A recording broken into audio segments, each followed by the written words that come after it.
Secundaria tercer grado. Historia. El surgimiento de la Nueva España.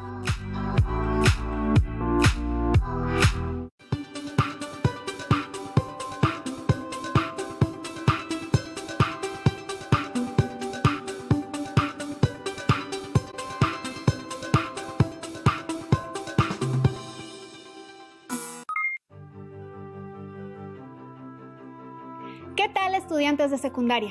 Bienvenidas y bienvenidos a una sesión más de Aprende en Casa 2.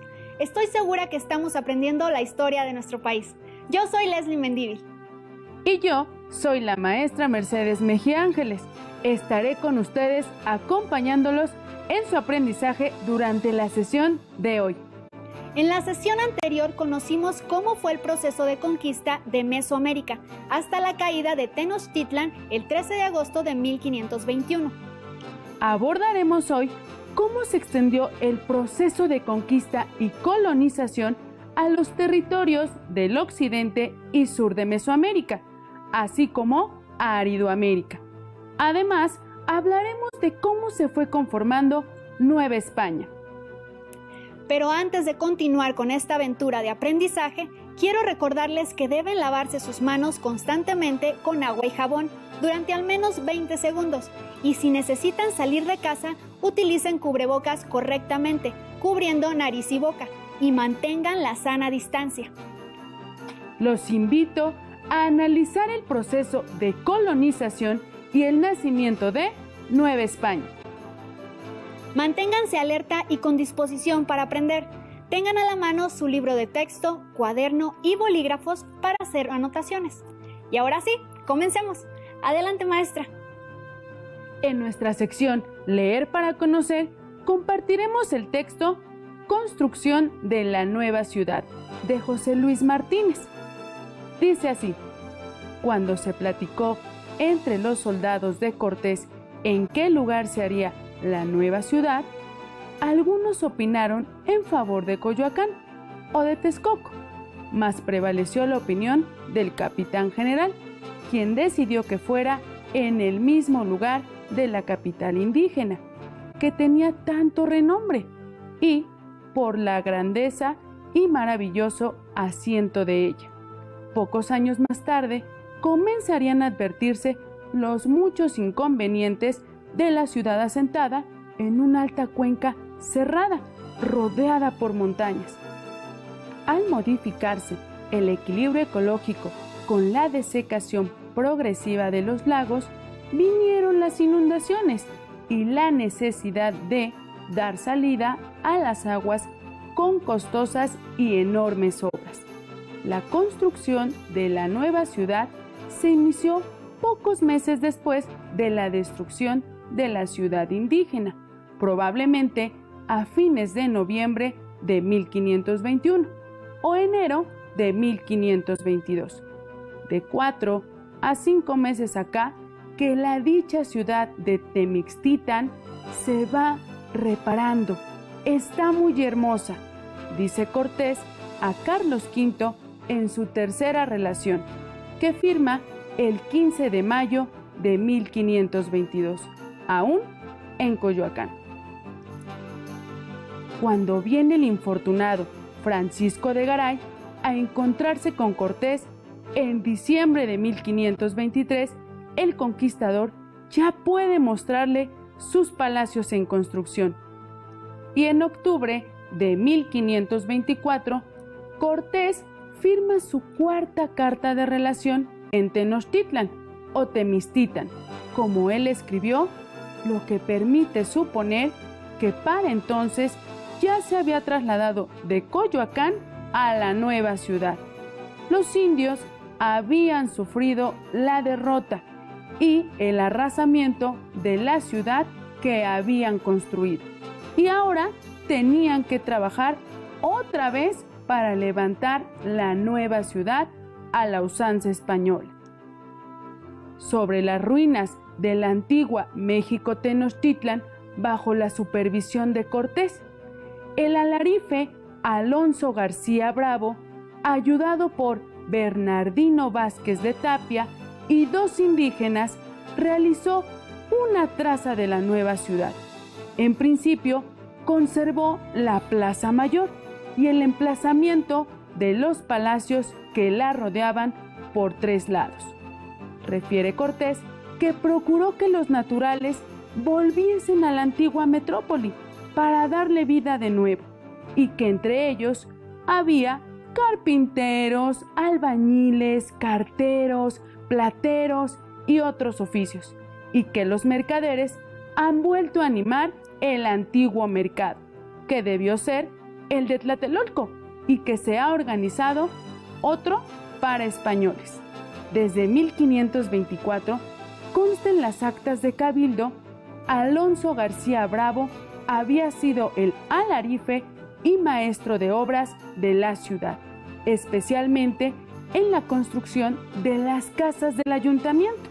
El 14 de enero de 1527, el Cabildo ordenó, mediante un pregón, que ninguna persona edifique en solar, sin que primero le sea medido y trazado por el dicho Alonso García. Ya se había iniciado el reparto de solares a los conquistadores, dentro de los límites de la traza, y gracias a la mano de obra gratuita, se levantaron rápidamente muchas casas.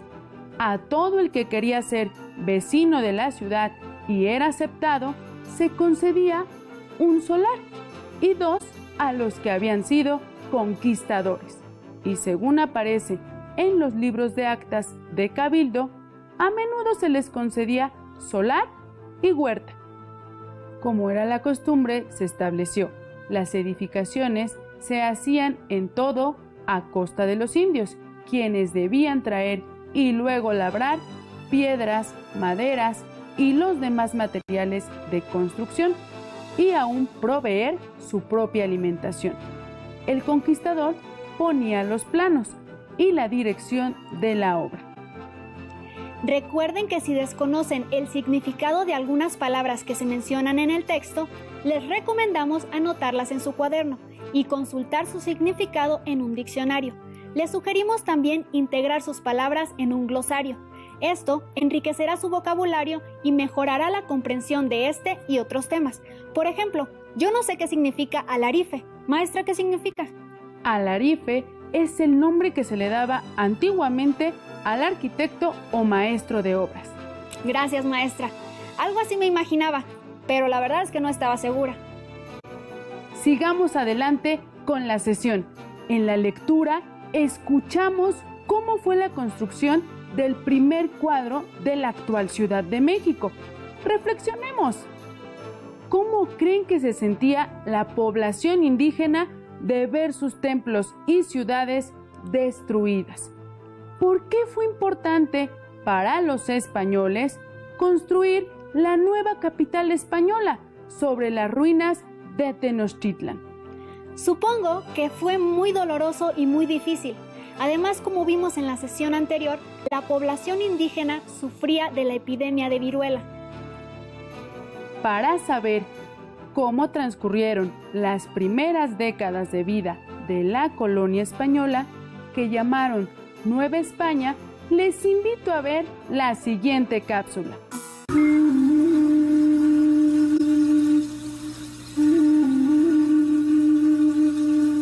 Después de la caída de Mexico Tenochtitlan, les comentaba que Mexico, así es como se pronunciaba en el México prehispánico, la X no se pronunciaba ni J ni X, sino Sh. El acento estaba en la segunda sílaba, Mexico Tenochtitlan, no Tenochtitlan. Esa es la pronunciación prehispánica que después fue cambiando. Después de la conquista de Mexico Tenochtitlan, pues hay una gran desigualdad. Esto yo creo que es algo que preocupaba a los conquistadores. Preocupaba a cada uno de los conquistadores, sobre todo los que habían obtenido menos. Preocupaba a Hernán Cortés la posibilidad de una rebelión de los propios conquistadores. De modo que lo que él rápidamente buscó hacer fue extender la conquista a las diferentes provincias, hacia el norte, hacia el sur, hacia el este, hacia el occidente, del imperio mexica, del imperio de la Triple Alianza, tanto con el fin de extender la conquista, de extender los dominios del rey de España, como con el fin de obtener más riquezas inmediatas para el propio Cortés y para estas gentes insatisfechas. Así, de manera extraordinariamente rápida, se conquistó un territorio inmenso, un territorio mucho más grande aún que el territorio de España, que es el territorio de los señoríos sometidos a la Triple Alianza y, por cierto, también de los señoríos no sometidos, independientes y aún enemigos de la Triple Alianza que de manera natural se sometieron. No fue necesario guerrear muchas veces. Como tú sabes, los españoles llegaron con aliados muy importantes indígenas, pero con otros aliados que muchas veces no se considera de manera suficiente. Las enfermedades infecciosas, viruela, sarampión, que traían los españoles y contra las cuales los habitantes originarios de México y de toda América no tenían defensas inmunológicas. De tal manera que esto fue una matazón tremenda, no solo entre los mexicas, también entre los indios. Derrotados los mexicas, Hernán Cortés se abocó a la organización de los territorios conquistados. Decidió construir la nueva capital española sobre las ruinas de México Tenochtitlan. Para realizar el trazo de la ciudad, Cortés empleó al soldado Alonso García Bravo, quien tenía conocimientos de topografía. Todas las ciudades que fueron planeadas durante este tiempo, como Puebla, Oaxaca y la Ciudad de México, seguían un modelo que imitaba a las ciudades europeas. Tenían una plaza central donde se encontraban los principales edificios de gobierno y de culto. A partir de esta plaza se trazaban dos ejes, uno de norte a sur y otro de oriente a poniente. Así, las calles formaban una cuadrícula. Después de la conquista de México, así las calles formaban una cuadrícula. Interesante, ¿verdad? Como se darán cuenta, la conformación de Nueva España fue un proceso complejo de enfrentamientos y sometimiento de los señoríos del México antiguo, de expediciones y conquistas en el sur de Mesoamérica, a los reinos mixteco, zapoteco y maya en el occidente, a los purépechas en el norte, Aridoamérica, a los chichimecas, además de fundación de ciudades españolas. Como se ha afirmado anteriormente, el proceso de conquista y colonización de Mesoamérica inició de manera formal con la llegada de Hernán Cortés a la costa de Chalchihueyecan, hoy Veracruz, el 19 de abril de 1519.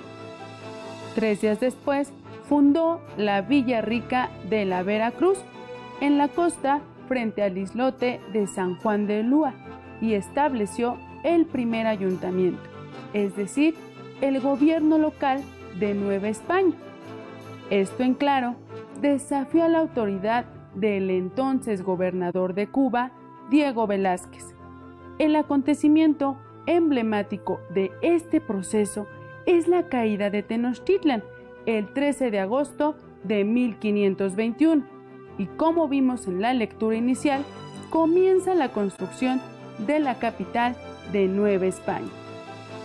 Para el año de 1522, Hernán Cortés recibió de la corona española el nombramiento como capitán general y gobernador de Nueva España.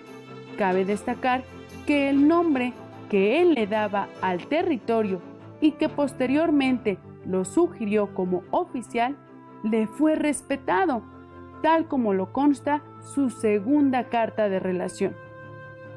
Por lo que yo he visto y comprendido cerca de la similitud que toda esta tierra tiene a España, así en la fertilidad como en la grandeza y fríos que en ella hace, y en otras muchas cosas que le equiparan a ella, me pareció que el más conveniente nombre para esta dicha tierra era llamarse la Nueva España del Mar Océano. Y así, en nombre de vuestra Majestad, se le puso aqueste nombre. Humildemente suplico a vuestra Alteza la tenga por bien y mande que se nombre así. En ese mismo año, traslada el ayuntamiento de la Villa Rica de la Veracruz a Coyoacán, en donde establece la sede de su gobierno. Con ello, sienta las bases de la organización política y administrativa de Nueva España. Por otro lado, el proceso de conquista y colonización se extiende a otros territorios. A través de pactos o de la victoria militar, los españoles continuaron con el sometimiento de los señoríos antes dominados por la Triple Alianza e incluso de otros, anteriormente independientes. Se puede asegurar que de 1522 a 1526, Hernán Cortés y sus capitanes efectuaron intensas expediciones de conquista y colonización. De acuerdo con el Atlas de Historia de México y de América, del poblamiento originario a la actualidad, Cortés organizó nuevas expediciones y encargó al capitán Alonso de Ábalos la conquista del territorio de Colima. A Pedro de Alvarado lo comisionó para explorar y conquistar la región mixteca zapoteca. Su misión se extendería a Chiapas y Guatemala. Cristóbal de Olid, otro de sus capitanes, le encargó la expedición marítima de las Ibueras, actual Honduras, mientras que Hernán Cortés partió hacia el sur de Mesoamérica el 12 de octubre de 1524. Los obstáculos que encontró fueron diversos: selvas, pantanos, mosquitos, clima extremo, ríos caudalosos, escasez de alimentos y enfermedades tropicales y hostilidad permanente de los indígenas de Tabasco y Campeche. Resulta evidente que el proceso de exploración y conquista fue complicado, en varias ocasiones violento y en otras fuera de control. Como ejemplo, el caso de Nuño de Guzmán, quien en 1530, en el occidente de Nueva España, saqueó la zona purépecha, por lo que fue removido a Nueva Galicia, territorio que actualmente comprende los estados de Jalisco, Nayarit, Colima. Pero ahí también emprendió un sangriento proceso de conquista y sometimiento. En la península de Yucatán, Francisco de Montejo consiguió la autorización para conquistarla, aunque en su primer intento, en 1527, no pudo someter a los mayas. Reinició la conquista en 1540. 2 años después, en pleno proceso de colonización de Mesoamérica, se fundó la ciudad de Campeche y Mérida.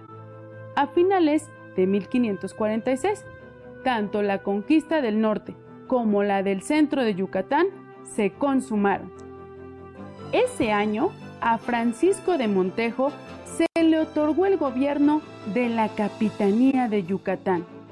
En el libro Nueva Historia Mínima de México, el historiador Bernardo García Martínez señala que la corona logró afianzar sus proyectos y su sistema de gobierno entre 1560 y 1610 aproximadamente.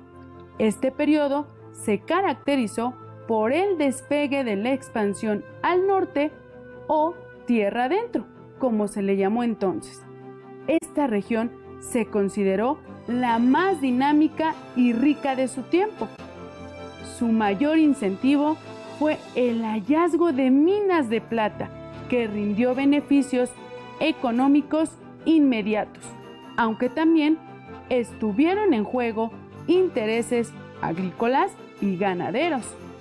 La expansión estuvo acompañada de fundación de ciudades y también se deriva un ciclo de violencia con la guerra chichimeca, enfrentamientos sucesivos con las tribus seminómadas de tierra adentro. Este proceso concluiría en 1585 con el sometimiento de la población indígena. Ahora sabemos que el proceso de colonización de los territorios del norte y sur fue complejo y arduo. Veamos el siguiente video titulado El orden del nuevo reino, del acervo de Televisión Educativa.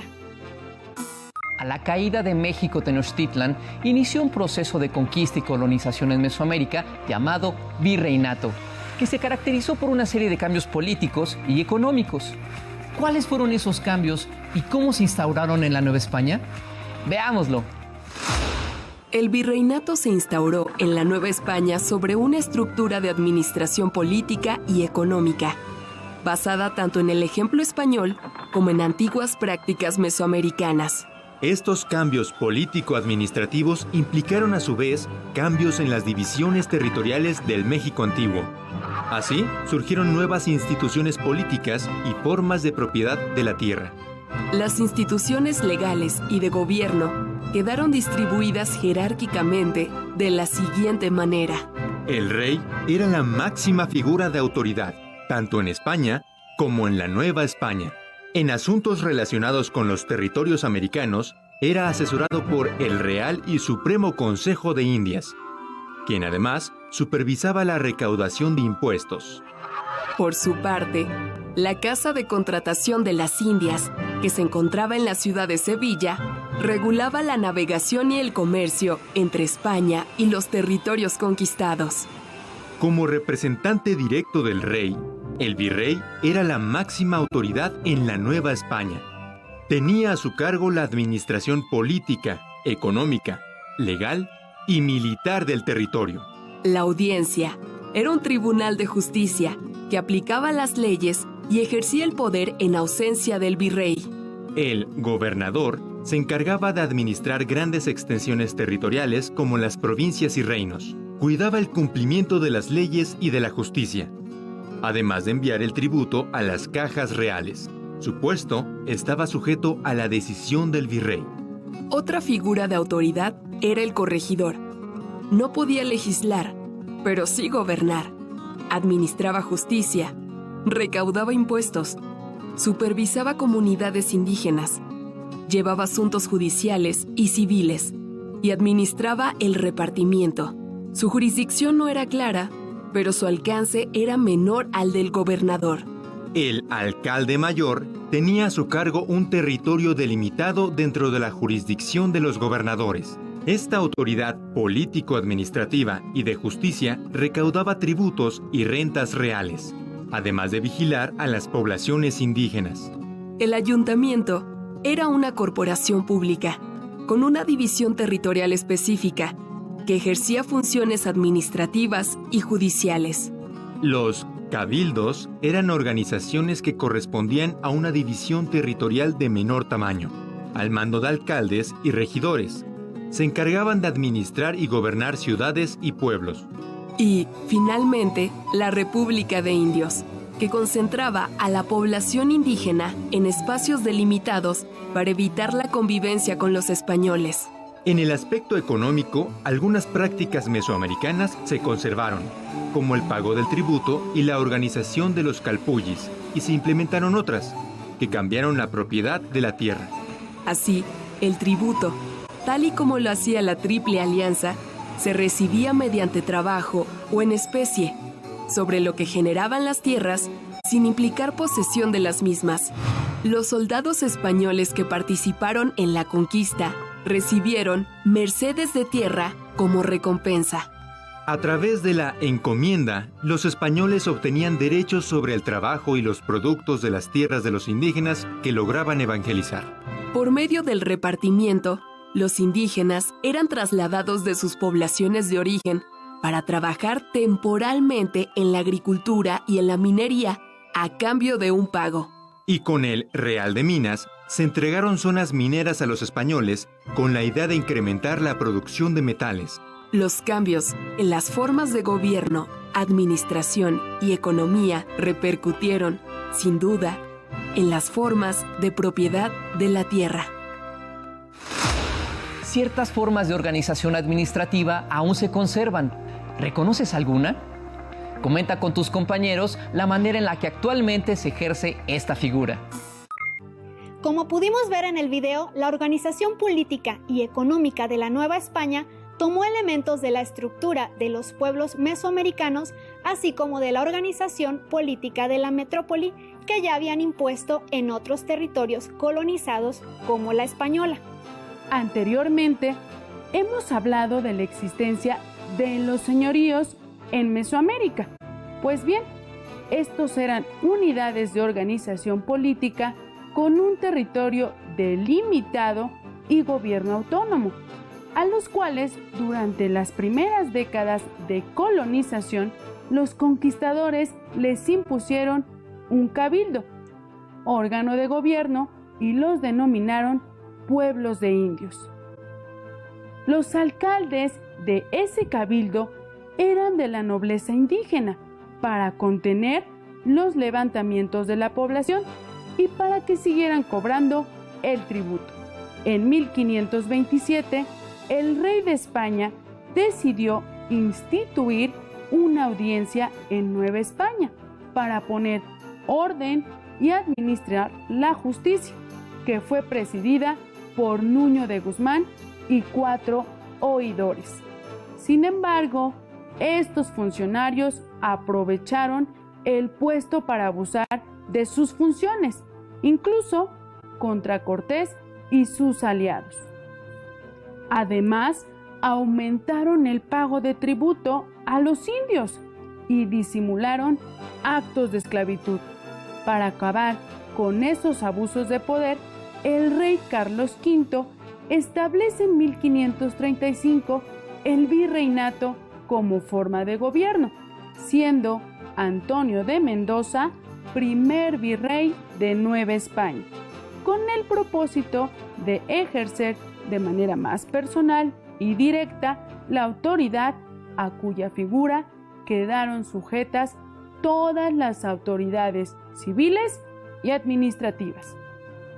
Aunque el gobierno virreinal trató de poner un alto a las injusticias, inicialmente prohibió la explotación de la mano de obra indígena y aplicó las nuevas leyes de protección a los indios.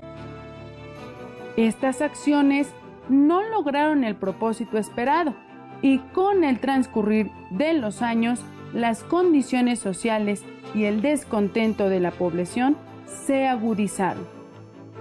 El virreinato, como forma de gobierno, terminó en 1821, año que se logró que México se independizara de España. ¿Qué les ha parecido lo visto hasta ahora? Muy interesante, maestra. Comúnmente cometemos el error de imaginarnos a los españoles como personas con los mismos intereses, pero me queda claro que la tarea de colonizar y gobernar un territorio generó muchos conflictos entre ellos. Así es, pero poco a poco fueron conformando el territorio que integraría la Nueva España y afianzando el control con el establecimiento de instituciones para poner orden, administrar la justicia y las riquezas obtenidas. Ahora quiero retarlos para que en su cuaderno elaboren un cuadro comparativo de las instituciones políticas que se conservaron de los pueblos mesoamericanos y las que establecieron los españoles en Nueva España. Deben indicar su nombre y las funciones que tenían para la población y territorio. Recuerden que pueden apoyarse en su libro de texto de Historia de México, de 3er grado. Por hoy hemos concluido, pero aún nos queda mucho por explorar y descubrir de la historia de nuestro país. Así que nos vemos pronto, aquí en Aprende en Casa 2.